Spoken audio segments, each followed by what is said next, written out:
할렐루야. 오늘도 말씀을 시작하는 여러분 사랑하고 축복합니다. 말씀 붙드시고 생명의 삶을 사시기 바랍니다. 사무엘상 17장 15절부터 28절까지 23절까지 자 교독하도록 하겠습니다. 이에 수세가 사독과 아비아달 두 제사장에게 이르되 아비도벨이 압살롬과 이스라엘 장로들에게 이러이러하게 계략을 세웠고 나도 이러하게 계획을 세웠으니 이제 너희는 빨리 사람을 보내 다윗에게 전하기를 오늘 밤에 광야 나르타에서 자지 말고 아무쪼록 건너가소서 하라. 혹시 왕과 그를 따르는 모든 백성이 몰사할까 하노라 하니라. 그때 요나단과 아히마아스가 사람이 볼까 두려워하여 감히 성에 들어가지 못하고 에느로겔가에 머물고 어떤 여종은 그들에게 나와서 말하고 그들은 가서 다윗에게 알리더니 한 청년이 그들을 보고 압살롬에게 알린지라. 그 두 사람이 빨리 달려서 바오림 어떤 사람 집으로 들어가서 그의 뜰에 있는 우물 속으로 내려가니 그 집 여인이 덮을 것을 가져다가 우물 아기를 덮고 지은 곡식을 그 위에 널매 전혀 알지 못하더라. 압살롬의 종들이 그 집에 와서 여인에게 묻되 아히마아스와 요나단이 어디 있느냐 하니 여인이 그들에게 이르되 그들이 시내를 건너가더니 그들이 찾아도 만나지 못하고 예루살렘으로 올라가니라. 그날 그들이 간 후에 두 사람이 우물에서 올라와서 다윗 왕에게 가서 다윗 왕에게 말하여 이르되 당신들은 일어나 빨리 물을 건너가소서. 아히도벨이 당신들을 해하려고 이러이러하게 계략을 세웠나이다. 다윗이 일어나 모든 백성과 함께 요단을 건널세 새벽까지 한 사람도 요단을 건너지 못한 자가 없었더라. 같이 시작. 아히도벨이 자기 계략이 시행되지 못함을 보고 나귀의 한 장을 지우고 일어나 고향으로 돌아가 자기 집에 이르러 집을 정리하고 스스로 목매어 죽음에 그의 조상에 의해 장사되니라. 네. 자, 다윗이 압살롬, 자신의 아들 압살롬의 반역으로 인해서 이제 도망자 신세가 되었다고 그랬죠. 이때 압살롬을 도와서 다윗을 죽이려고 한 사람이 아히도벨이었다. 아히도벨은 다윗의 최고의 책사였습니다. 자, 그런데 왜 압살롬도 아히도벨도 이렇게 다윗을 반역하는 그런 길로 돌아섰는가? 이것을 꼭 알아야 된다는 것이죠. 자, 압살롬은 이제 다윗을 이어서 세 번째 서열에 있었습니다. 그래서 첫 번째 서열했던 암놈, 그 암놈이 그 압살롬의 동생이죠. 여동생을 성폭행하면서 그거에 대한 분노로 이제 압살롬이 암놈을 죽였습니다. 그런데 다윗이 이거에 대해서 분노하죠. 그래서 압살롬이 고향으로 돌아가야 되는, 어머니가 있는 곳으로 돌아가야 되는, 어머니 고향으로 돌아가야 되는 그런 일이 벌어졌습니다. 그래서 3년 동안 떨어져 있었어요. 그리고 다윗이 다말이라는 여인, 압살롬의 동생에 대해서 이런 방구도 하지 않는 모습을 보면서 압살롬이 이제 반감이 드는 거죠. 또 한 가지 그 아히도벨은 어떻게 되었냐면은 왜 다윗을 등지게 되었냐면은 그의 손녀죠, 그렇죠? 손녀딸이 누구다? 바세바다, 그렇죠? 그러니까 다윗이 가장 훌륭한 그 책사의 손녀인 바세바를 범하게 되는 것입니다. 그래서 자기 사위인 아히도벨을 죽이고 손녀딸인 그 바세바를 범하는 사건이 벌어지면서 이제 아히도벨도 다윗을 이렇게 등지게 되는 그런 사건이 일어난 것입니다. 그래서 여러분 잘 보세요. 다윗이 나쁜 사람이죠, 그렇죠? 여기서 보면은 이 사건만을 본다면, 아히도벨과 압살롬을 본다면 다윗이 잘한 게 없어요, 사실. 그런데 왜 하나님께서는 다윗 편에 섰는가? 왜 성경은 계속해서 다윗을 지지하고 다윗을 따라가고 있는가? 이유는 한 가지입니다. 하나님께서 다윗을 기름 부으셨기 때문에, 택하셨기 때문에, 그렇기 때문에 하나님은 계속 다윗을 통해서 역사하고 있다라는 것입니다. 여러분, 우리가 잊지 말아야 됩니다. 우리가 뭐 잘나서 똑똑해서 아니에요. 하나님께서 우리를 선택하셨고요, 우리를 자녀 삼아 주셨습니다. 그래서 믿음의 자녀가 된 거예요. 다윗이 회개하고 그리고 하나님께 돌아가고 믿음이 회복되는 모습을 통해서 계속해서 그는 믿음의 삶을 따라간다는 것이죠. 그러나 압살롬과 아히도벨은 뭐 당연히 그렇게 분노하고 다윗을 등질 수밖에 없는 상황이었어요. 그러나 믿음의 편에 서지 않고 그들의 인생길을 가고 있다는 것이죠. 자, 보세요. 하나님은 다윗을 선택하시고요, 이런 상황 속에도 불구하고 철저하게 다윗을 편해서 다윗을 돕는 사람들을 계속 붙여주십니다. 이유가 하나라죠. 다윗이 하나님께 기름 부음을 받았고 하나님께서 다윗을 쓰시기 때문에 돕는 사람을 계속해서 오늘 붙여주시는 것을 보게 된다는 것입니다. 한번 볼까요? 자, 첫 번째는 뭐냐면 어떤 여정을 통해서 다윗이 빨리 강을 건너야 한다는 소식을 전해준다는 것입니다. 후세는요, 다윗이 광야 나르터에 빨리 강을 건너야 한다는 소식을 전하고 싶었어요. 그래서 강을 건너야지 이제 좀 안전할 수 있고 모든 것이 재정비할 수 있는 그런 상황이었습니다. 그런데 이 아히도벨의 전략이 있었죠. 그럼에도 불구하고 불안했던 거예요. 압살롬이 자신의 계획을 선택했지만은 언제 마음이 변할지 모르니까 아히도벨에 있었기 때문에 불안했던 겁니다. 그래서 빨리 다윗에게 이 소식을 전하고 싶었던 거예요. 자, 그 말이 15절부터 나옵니다. 한번 읽어볼게요. 시작. 이에 후세가 사독과 아비아달 두 제사장에게 이르되 아히도벨이 압살롬과 이스라엘 장로들에게 이러이러하게 계략을 세웠고 나도 이러이러하게 계략을 세웠으니 이제 너희는 빨리 사람을 보내 다윗에게 전하기를 오늘 밤에 광야 나르터에서 자지 말고 아무쪼록 건너가소서 하라. 혹시 왕과 그를 따르는 모든 백성이 몰사할까 하노라 하니라. 17절 같이 시작. 그때 요나단과 아히마아스가 사람이 볼까 두려워하여 감히 성에 들어가지 못하고 에느로겔가에 머물고 어떤 요정은 그들에게 나와서 말하고 그들은 가서 다윗 왕에게 알리더니. 그렇죠? 여기 보니까 어떤 요정이 나와서 이제 이러이러한 상황들을 지금 압살롬과 아히도벨의 상황들을 지금 다윗에게 알려주고 있다는 것입니다. 이름이 기록되지 않은 어떤 여정으로 인해서 다윗이 무사하게 강을 건너게 된다는 것입니다. 그래서 후세 뜻을 전해주기 위해서 요나단과 아히마아스라는 광야 나르터로 가고 있었어요. 자, 그런데 또 보세요. 압살롬 진영에서 이제 사람들을 붙이는 거죠. 감시가 심한 거예요. 이 지금 쿠데타가 막 일어나고 있는 상황이니까 막 감시가 심한 상황인데 이 요나단과 아히마아스를 막 이렇게 관찰하고 그러고 있었던 것이죠. 그래서 뭔가 좀 이상하니까 추격하게 만드는 거예요. 그런 상황에서 또 하나님께서 또 사람을 보내서 또 도와주게 만듭니다. 자, 그 두 사람의 추격을 피하기 위해서 어떤 여인의 집에 들어갔다라고 말합니다. 그 여인이 이 두 사람을 이제 우물 속에 숨겨두고 그것을 이제 덮고 그 위에 곡식을 널러서 말리는 것처럼 이렇게 해서 두 사람을 돕는 일이 벌어집니다. 요나단과 아히마아스를 돕는 사건이 벌어지는데요. 그게 또 20절부터 22절까지입니다. 읽어볼게요. 시작.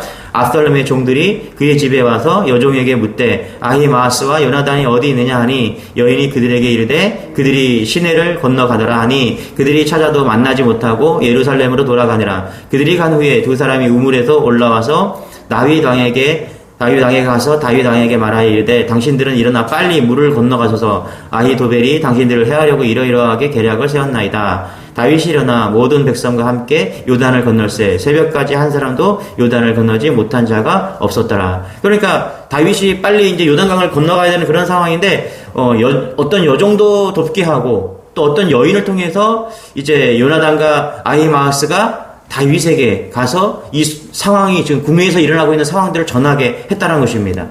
자, 보세요. 하나님께서 이렇게 돕고 있다는 거예요, 지금.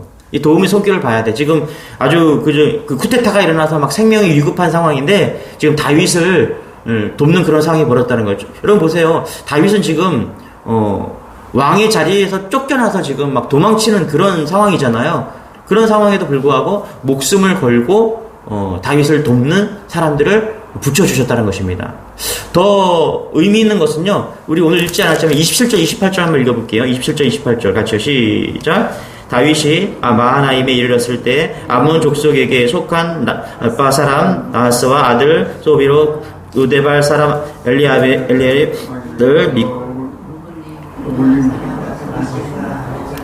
침상과 대야와 질그릇과 밀과 보리와 밀가루와 볶은 곡식과 콩과 밭과 볶은 녹두와 꿀과 버터와 양과 치즈를 가져다가 다윗과 그와 함께한 백성에게 먹게 하였으니 이는 그들 생각에 백성이 들에서 시장하고 고났고 목마르겠다 함이더라. 그렇죠? 그러니까 여기서 또 보면은 어떤 일이 또 일어나냐면 이제 강을 건너갔는데 누굴 만나요? 암몬 족속을 만나는 거죠. 사실 암몬은 이스라엘과 원수지간인데 그 사람들을 통해서 어떻게 해요? 지금 먹을 것을 다 공급받는 그런 것을 볼 수 있는 것이죠. 그러니까 예루살렘에서 급히 쫓겨나오다 보니까 먹을 게 없었던 거예요. 입을 것도 없고 그냥 정말 급하게 도망친 것입니다. 그런데 여기 보니까 암몬 족속에게 속한 어느 나하스 아들 소비와 로데발 사람, 그다음 암미엘의 아들 마길과 로글림 길리앗 사람 바르실레가 이런 사람들을 통해서 지금 침상과 대여와 질그릇과 아주 작은 것 하나하나 다 해갖고 지금 다윗을 돕게 만든다라고 지금 보고 있다는 것입니다. 자, 보세요. 이게 되게 우연인 것 같지만 여러분 이것을 하나님의 섭리로 좀 봐야 된다는 것입니다. 여러분 하나님께서 선택하시고요. 여기 하나님의 마음에 합한 다윗을 하나님께서 계속해서 돕는 일이 벌어집니다. 여러분 우리가 예수 믿으면서도 나의 안위와 나의 인생 어떻게 하면 내가 좀 더 나은 인생을 살아갈까? 그러니까 나의 안위를 위해서 살아가면요 이런 도움을 받을 수가 없어요. 그런데 우리가 날마다 하나님의 은혜와 하나님의 영광을 드러내기 위해서 하나님의 마음에 합한 자로서 우리가 그렇게 하나님의 사명으로 살아간다면 반드시 하나님은 우리의 인생에 개입해 주십니다. 피할 길을 주시고요. 도와주시고 보호해 주십니다. 할렐루야. 이게 믿음의 여정인 것입니다. 그래서 하나님은 우리를 그냥 방치하는 것이 아니라 우리가 사명을 위해 나아갈 때 보호해 주시고 도와주신다는 사실입니다. 어떤 사람이 그래요. 예수 믿고서 왜 하나님 나에게는 이렇게 응답도 없고 도움도 없냐고. 그게 왜 그렇습니까, 여러분? 그냥 믿음을 자기 삶의 어떤 성공과 안위를 위해서 믿음을 끌어들인 거예요. 그래서 맨날 기도하는 것이 하나님 이 문제도 풀려지게 하시고 저 문제도 풀려지게 하시고 경제적인 상황도 나아지게 하시고 맨 기도는 다 그런 기도예요. 자기의 어떤 이익과. 여러분 그런 것이 아니라 주님의 뜻을 구하는 여러분 되시길 바랍니다. 어떻게든지 하나님의 영광을 드러내게 하시고 어떻게든지 복음을 전하게 하시고 주위 사람들에게 믿음이 성장하게 그런 어떤 모체가 되는 그런 역할을 사명을 잘 감당하는 그런 하나님의 마음에 합한 사람이 되십시오. 그럴 때 하나님은 우리를 그냥 내버려 두지 않고 개입하셔서 주의 영광이 드러나게 하신다는 사실입니다. 다윗만 돕는 게 아니에요. 그리고 다윗이 훌륭한 삶을 살아서 돕는 게 아니에요. 이유는 하나입니다. 하나님께서 다윗을 선택하시고 자녀로 삼아주셨기 때문인 것이죠. 그렇다면 우리도 마찬가지입니다. 하나님 우리를 왜 도와주십니까? 우리가 똑똑해서 깨끗해서 그게 아니라는 거예요. 어떻게 해요? 우리가 하나님의 자녀이기 때문에 그 이유 하나만으로도 하나님은 우리를 버리지 아니하시고 도와주신다는 사실을 잊지 않은 여러분 되시길 바랍니다. 우리 23절을 한번 읽겠습니다. 23절 같이 시작. 아히도벨이 자기 계략이 시행되지 못함을 보고 나귀의 안장을 지우고 일어나 고향으로 돌아가 자기 집에 이르러 집을 정리하고 스스로 목매어 죽음에 그의 조상에 의해 장사되니라. 그렇죠? 아히도벨이 누구였냐면은 다윗의 책사였고요. 또 반역의 길에 서서 이제는 압살롬의 책사였습니다. 그런데 자기 계략이 채택되지 않았다는 그 이유 하나만으로 이제 고향으로 돌아가서 그렇죠? 집을 정리하고 목을 메어 죽었다. 이렇게 성경은 기록하고 있습니다. 정말 아히도벨은 머리가 좋은 그런 사람이었죠. 여러분 지금도 뭐 대통령의 어떤 오른팔 정도 되려면은 머리가 나빠서는 되지 못합니다. 나름대로 성공하는 인생인데 한 가지 깨닫는 것이 있죠. 하나님 없는 인생은 이보다 더 허망하게 인생이 끝난다는 것을 우리에게 보여주고 있다는 것입니다. 아무리 똑똑하고 아무리 잘나고 아무리 그렇게 세상에서 쓰임받는 인생이지만 잘 보세요 여러분. 허망하지 않습니까? 23절을 보면은 그렇죠? 그러니까 우리가 하나님을 믿는다는 것은요 인생의 끝이 다르다는 것을 믿는 것입니다. 왜 예수 믿습니까? 이유는 구원받았기 때문이에요. 내가 죽으면 세상은 끝난다. 그런 마음이 있었기 때문에 지금 아히도벨이 그냥 아주 허무하게 자살하고 마는 것이죠. 그러나 우리가 하나님을 믿는다는 것, 구원의 백성이 된다는 것, 모든 것을 하나님께 맡기는 것이죠. 그럼 내 인생을 내 마음대로 살 수가 없는 것이죠. 모세가 120세까지 살았습니다. 신명기 34장에 보면은 모압 평지에서 느보산에서 마지막 하나님의 말씀을 듣는 그런 장면이 나옵니다. 거기서 이제 모세가 죽는데 이렇게 신명기 34장 5절에 이렇게 기록하고 있습니다. 제가 읽어드릴게요. 이에 여호와의 종 모세가 여호와의 말씀대로 모압 땅에서 죽어 이렇게 얘기합니다. 여러분 잘 보세요. 우리가 하나님의 백성이고요. 하나님의 자녀잖아요. 사명으로 살잖아요. 그러면 하나님께서 모압 땅에서 죽어 모세에게 이렇게 말했죠. 우리에게도 마찬가지인 거예요. 하나님께서 너 거기서 죽어. 원문에 보면 모압 땅이 거기로 나와 있거든요. 거기서 죽었다. 거기가 어디예요? 아무 데나 죽는 것, 아무 때나 죽는 것이 아니라 거기서 죽는다는 것은 하나님이 정하신 곳, 하나님이 정하신 때에 죽는다라는 거예요. 모든 사명자들이 그런 거예요. 여러분, 이것을 믿는 여러분 되시길 바랍니다. 그래서 인간에게 한계가 있거든요. 인간은 뭐 물고기처럼 날 수가 없고요. 물고기처럼 물속에서 막 수영할 수 없고 뭐 새처럼 날 수가 없잖아요. 이게 우리의 한계입니다. 그리고 에덴 동산에서 하나님께서 한계를 지어주셨잖아요. 먹지 말아라. 그렇죠? 그렇죠? 그렇지 않습니까? 하루의 한계도 있죠. 어제 여러분 잘 주무셨잖아요. 그렇죠? 하루에 한계가 있는 거예요. 어두워지면요 몸이 피곤해지고 자라고 말한 거예요. 그게 우리의 한계입니다. 또 주일날이면은 주일 성수를 해야 돼요. 왜 그렇습니까? 우리의 한계예요. 쉬어야 돼요. 왜 이런 한계들이 있을까요? 인생에도 한계가 있죠. 인생을 우리가 이제 나이가 들면은 한계를 느끼잖아요. 그렇죠? 왜 이런 한계가 있습니까? 이유는 하나예요. 하나님께서 그렇게 만드셨기 때문에 그래요. 그리고 거기서 그때 내가 말한 거기서 죽어야 됐다는 것입니다. 그렇다면은 예수 믿는 사람이라면 우리가 마음대로 죽을 수도 없고요. 우리의 인생을 마음대로 살 수가 없는 것입니다. 어떻게 살아야 돼요? 하나님이 말씀하신 거기서. 그렇죠? 그때 우리가 거기서 죽는 것입니다. 이게 믿음이에요. 이게 믿음 있는 자와 믿음 없는 사람들의 차이인 것입니다. 여러분 이런 믿음으로 사시기 바랍니다. 내 인생의 모든 것을 주관하시고 하물며 하나님께서 마지막까지 다 정하셨어요. 우리를 구원받는 백성으로 삼으셨고 그렇다면 오늘 우리의 삶의 여정에서 좀 힘들고 고난이 찾아와도 잘 이기시기 바랍니다. 오늘 다윗처럼 도망자 신세가 되고 어려움이 있더라도 믿음으로 이기십시오. 반드시 하나님께서 도우시고 또 우리의 인생 전체를 책임져 주시는 분이십니다.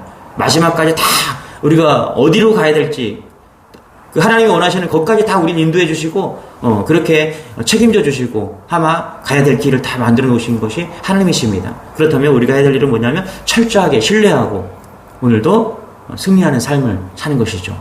이런 믿음이 여러분의 있기를 소망합니다. 기도하겠습니다. 하나님 그렇습니다. 우리의 인생을 알 수 없지만 우리는 하나님을 신뢰하고 따라가기를 원합니다.